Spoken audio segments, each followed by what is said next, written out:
They told you it was a story of pilgrims and turkeys, of brave settlers in funny hats, sharing a peaceful feast with friendly natives, thanking God for a bountiful harvest. That story is a lie. Not an exaggeration, a lie. Built, brick by brick, to hide something far darker. The truth is this: of the first wave of roughly 104 settlers who arrived in Jamestown in 1607, more than 2/3 were dead within a year. Not from arrows. Not from war. From their own swamp water. From their own starvation. From eating their own dead.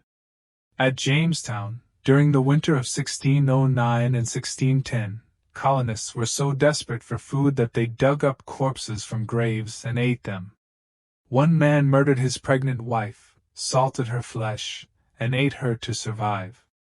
He was executed for it, not because it was unthinkable, but because in that moment, in that place, it had become almost ordinary. This is the real story of colonial America. Not a feast. A meat grinder. And by the end of this video, you will understand exactly how close the entire American colonial project came to simply vanishing, swallowed by hunger, disease, cold, and its own staggering arrogance. Let's go back. To the beginning. To the swamp. In December of 1606, 3 ships left London: the Susan Constant, the Godspeed, and the Discovery. Aboard them were 104 men and boys sent by the Virginia Company, a private corporation, not a government, to find gold, find a passage to Asia, and plant England's flag in the New World. Notice something already. Not farmers. Not families.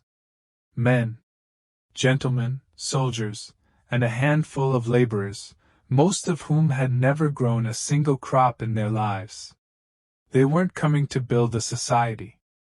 They were coming to get rich and go home. They landed in May 1607 and chose a spot on a peninsula jutting into a river they named the James, after their king. It looked defensible. It looked good on paper. It was, in almost every practical sense, the worst possible place to put several hundred human beings. The land was swampy and low-lying. The water table was brackish, a mix of fresh and salt water that, especially in summer, turned stagnant and toxic, crawling with bacteria. The mosquitoes were biblical in number, and with them came malaria. There was no good farmland nearby. And the local Powhatan Confederacy, and yes, we'll get to them in detail, had avoided settling that exact spot for a reason the English didn't bother to ask about. At 14 nodes we're sitting at 61%. We need all 20 online to hit the 80% threshold. Below that, the pulse doesn't propagate far enough to reach orbital altitude. Asha, even if we hit 80%, we've never tested this at planetary scale. We don't actually know it works. Reyes looked at her steadily. We know the theory is sound. We know the alien signal data confirms the harmonic frequencies. What we don't know is whether we have the courage to try. Get me all 20 nodes online. That's the only variable I want to discuss.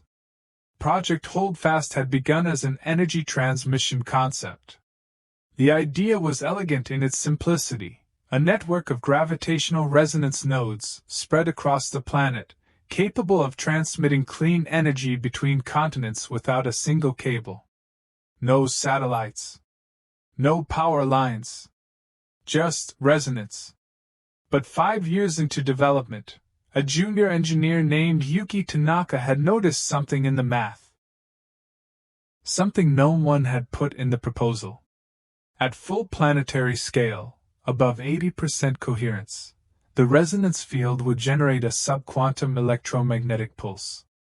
One that propagated outward from the planet's surface, past the atmosphere, all the way to orbital altitude.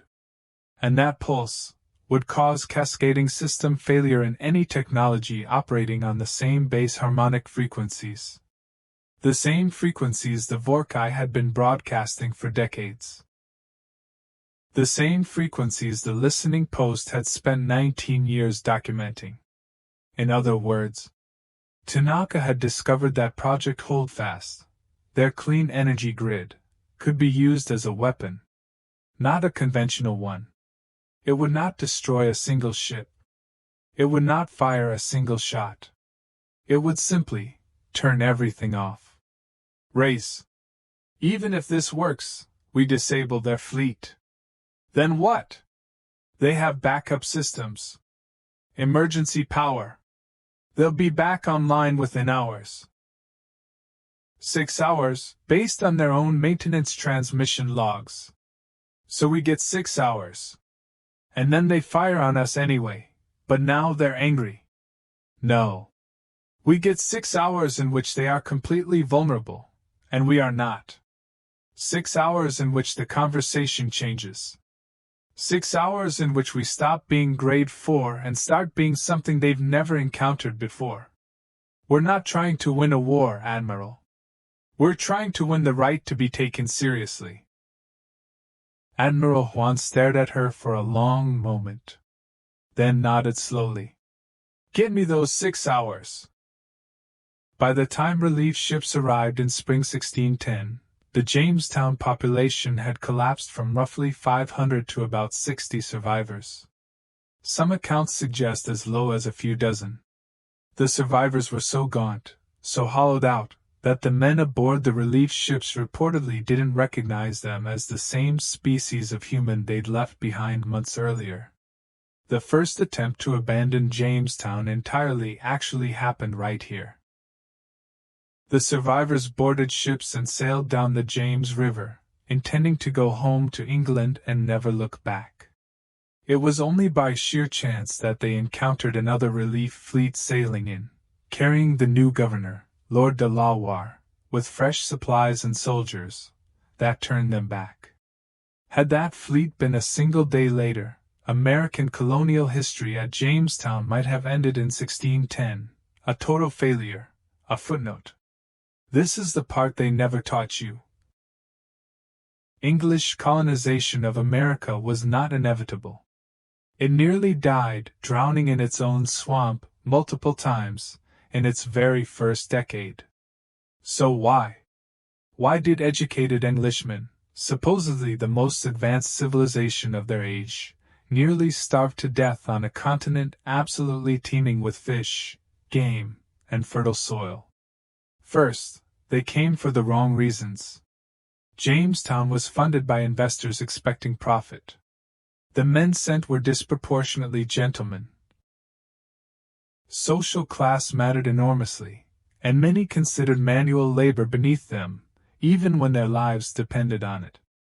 Colonial records describe colonists spending precious weeks searching for gold deposits that simply did not exist in Virginia, while crops went unplanted.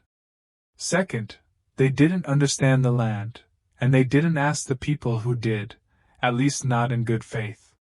The Powhatan Confederacy, under the paramount chief Wahunsenkaw, known to the English as Powhatan, had spent generations understanding the seasonal rhythms of this exact region, when to plant, when to fish, when to move inland for winter game. The English, instead of learning this knowledge through respectful exchange, largely tried to extract it through demand, threat, and theft, which poisoned the relationship almost from day one. Third, the brackish water itself was slowly poisoning them. Modern environmental historians have shown that the period of Jamestown's founding coincided with one of the worst droughts to hit the region in nearly 800 years, based on tree ring data. Freshwater sources that might normally have been usable became dangerously salty and contaminated, especially in the warmer months, a slow-motion environmental trap nobody in London understood when they chose this site. From somewhere. I don't care where. Find me 40 minutes of calibration time. Torres stared at his data tablet. Ran calculations. Looked up. If we skip the safety buffer on nodes 12 through 17, We can cut 43 minutes off the calibration cycle. What's the risk? Those 6 nodes might burn out after the first pulse. The network would be non-functional afterward. We only need 1 pulse. Yeah, we do. For the next 60 hours. Earth went quiet in a way it never had before. No protests. No emergency summits broadcast on television. No political speeches. Just work. 8 billion people somehow, by instinct, understood that the time for words was over. Not every one of them knew about holdfast. Most didn't. But every one of them knew that somewhere, someone was working. And for now, that was enough. Coherence at 89%. All 20 nodes were synchronized. The screens showed energy levels climbing. 71%. 78%. 82%. 89%. Commander, this is real. This is actually real. How long until Dracvel's deadline? 11 minutes. Reyes picked up the transmission channel. Dracvel answered immediately, as if he had been waiting. Your time is nearly concluded, Commander Reyes. Has your planet reached a decision? We have. She looked directly into the transmission camera. Her expression was calm. Completely, unnervingly calm. The answer is no. 3 full seconds of silence on the alien bridge. Then cold fury. You were warned. He turned to his weapons officer. Target their population centers. Begin orbital. Commander. Something in her voice made him stop. Before you give that order, I want you to check your sensor readings. He glanced at his tactical officer, who was already staring at his screens with confusion. Commander, we're reading energy signatures. On the surface. Multiple sources. All across the planet. They're synchronizing. Identify the source. 2. The demand for cheap, controllable labor accelerated the colony's shift toward indentured servitude, and eventually, chattel slavery. In 1619, the same year Virginia held its first representative assembly, often celebrated as a birth of American democracy, a Dutch ship also delivered approximately 20 enslaved Africans to Jamestown. Both of these events happened in the same year, in the same tiny colony. Democracy and slavery, born as twins on the same patch of Virginia mud. That's not a coincidence history likes to advertise. So tobacco saved Jamestown's economy. And it set in motion the machinery of land conflict and enslavement that would define colonial America for the next 2.5 centuries. Now let's go north, to the story everyone thinks they already know. The Mayflower. The Pilgrims. Plymouth Rock. Thanksgiving. In September 1620, the Mayflower left England carrying 102 passengers. Only about half of them religious separatists seeking freedom to worship. The other half were ordinary settlers along for economic opportunity, lumped together by history into the single word. Pilgrims. They were aiming for Virginia. A navigational error, worsened by brutal Atlantic storms, pushed them instead to the coast of present-day Massachusetts, far north of where their charter even legally authorized them to settle. This forced the famous Mayflower Compact, a basic governing agreement, largely because they landed somewhere their original legal documents didn't cover. They arrived in November. Already too late in the year to plant anything. Already facing a New England winter, which is significantly harsher than anything most of these English settlers had ever experienced. The first winter killed roughly half of them. Not metaphorically, actually, mathematically about half. Disease, malnutrition, and exposure tore through the settlement. At one point, only 6 or 7 colonists were healthy enough to care for the sick and bury the dead. They buried their dead at night and leveled the graves, historians believe, specifically to hide from nearby native observers just how few of them remained alive and capable of defense. Now here's the part the Thanksgiving pageant conveniently leaves out. The Pilgrims survived their first year largely because of the help of the Wampanoag people, particularly a man named Tisquantum, known to history as Squanto, who had himself been kidnapped by English explorers years earlier, sold into slavery in Spain, escaped to England, and eventually made his way back to his homeland, only to find his own village wiped out by a disease epidemic, likely introduced by earlier European contact. Squanto taught the Pilgrims how to plant corn using fish as fertilizer, where to fish, and helped broker a fragile peace and alliance with the Wampanoag leader Massasoit. An alliance born not out of warm friendship but out of strategic necessity. The Wampanoag had themselves been devastated by a recent epidemic, possibly losing up to 90% of their population in some areas in the years just before the Pilgrims arrived, and Massasoit saw an alliance with the English as a potential counterweight against rival tribes. The first Thanksgiving of 1621 was real, in the sense that a harvest celebration involving both English colonists and Wampanoag guests did happen. But it was not a symbol of harmonious coexistence. It was a single moment of fragile diplomatic convenience between two groups who, within a single generation, would be locked in one of the most brutal conflicts in early American history. King Philip's War of 1675–76, which proportionally killed a higher percentage of the New England population than any war in American history since, including the Civil War. That's the part they never taught you. The feast wasn't the relationship. It was a brief calm before a storm that would, within 50 years, devastate indigenous New England and nearly wipe out the English colonies as well. Let's talk about the single deadliest force in the entire colonization of the Americas, deadlier than starvation, deadlier than warfare, deadlier than the worst winter, disease. European colonists carried smallpox, measles, influenza, and a dozen other pathogens that indigenous American populations had never encountered and had zero immunity to. The result was demographic devastation on a scale that's almost impossible to comprehend.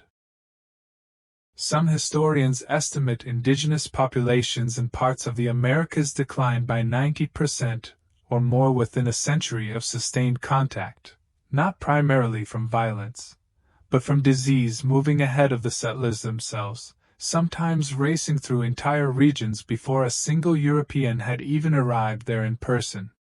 This matters enormously to the colonial survival story, because it means the empty land the English found wasn't empty by nature, it was emptied. Some of the very fields the Pilgrims found already cleared near Plymouth had belonged to Wampanoag communities devastated by disease outbreaks in the years just before 1620. But disease cut both ways, even if far less severely. Colonists themselves, packed into unsanitary, crowded settlements with poor water sources, suffered constant outbreaks of dysentery, typhoid, and other illnesses. Childhood mortality in colonial America was staggering by modern standards.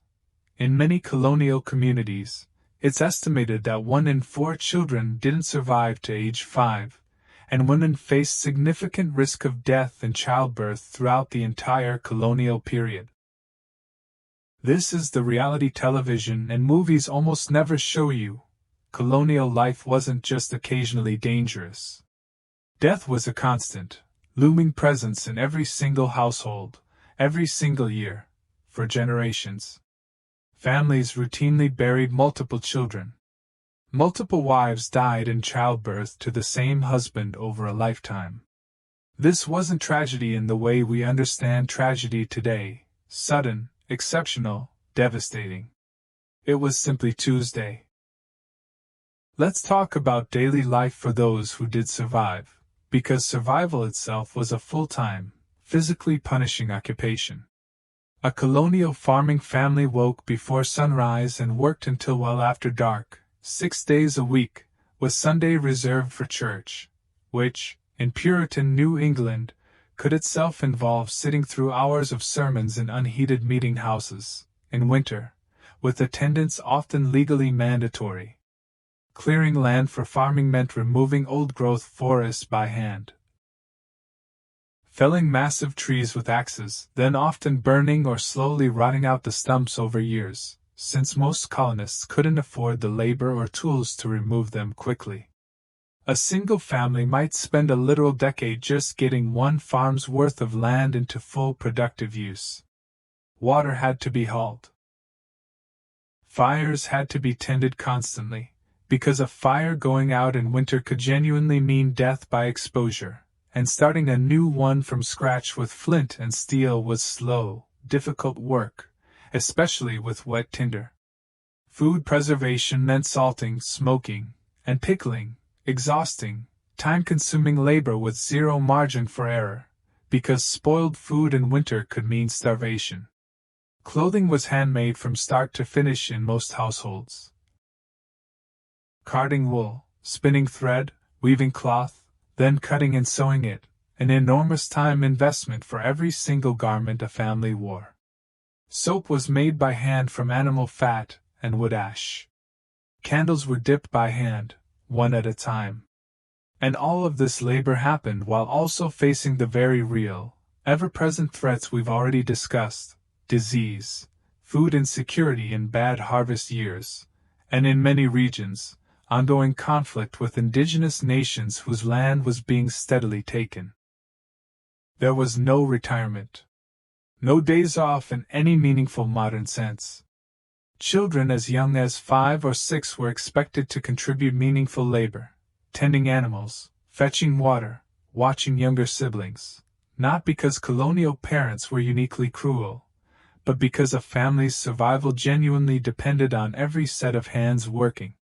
This is what self-sufficiency, the value modern audiences romanticize about colonial life, actually meant.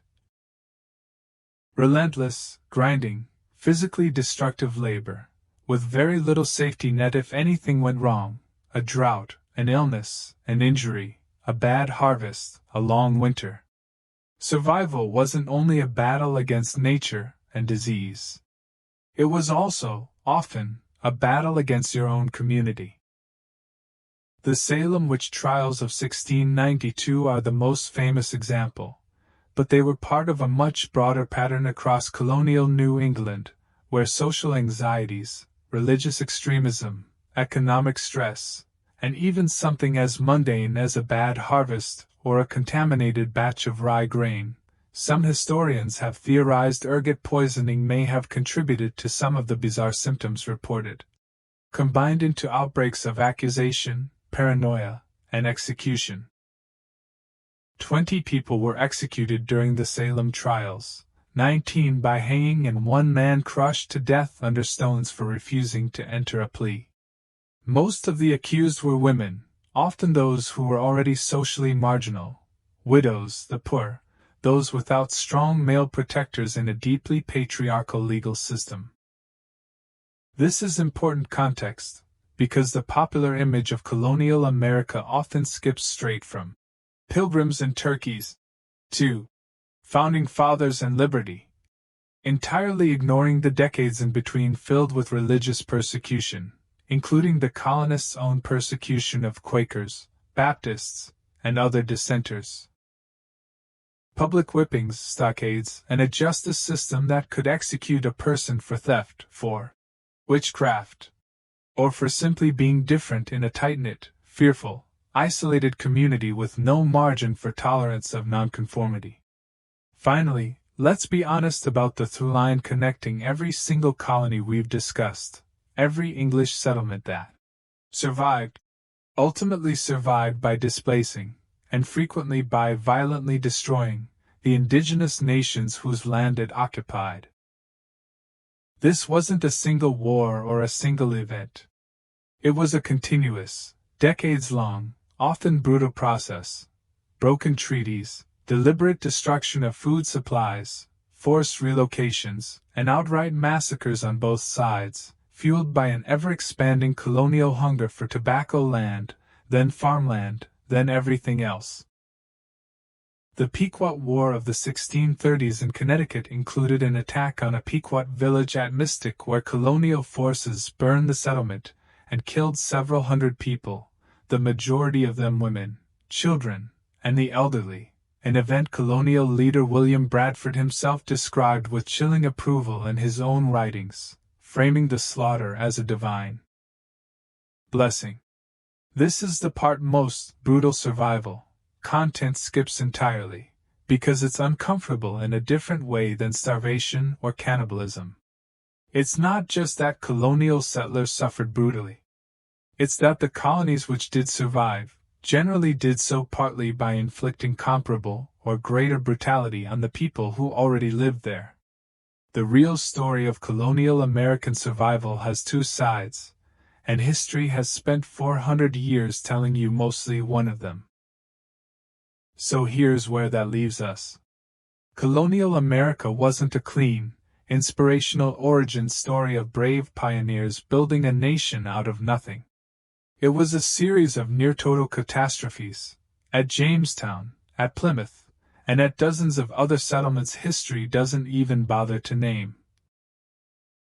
Survived through brutal discipline, sheer luck, devastating disease that emptied the land ahead of them, and the help of indigenous nations who would, within a generation or two, become the colonists' enemies and victims. Roughly 2 out of every 3 early Jamestown colonists died within the colony's first years. Half the Mayflower's passengers didn't survive the first winter. And the survivors who did make it built a society sustained by tobacco, and soon by slavery. On land taken, piece by piece, from people who had lived there for thousands of years before a single English ship ever appeared on the horizon. That's the brutal reality they never taught you in school. Not because it's a secret. It's all there, in the historical record, in archaeological digs, in colonists' own letters and journals. It's just inconvenient for a story that needs a happy ending. If this kind of unfiltered history is what you come here for, hit subscribe, because we're going much deeper into the parts of the American story that never made it into the textbook. Drop a comment. Which part of this surprised you the most? I read every single one. Stay curious. Stay skeptical of easy stories. I'll see you in the next video.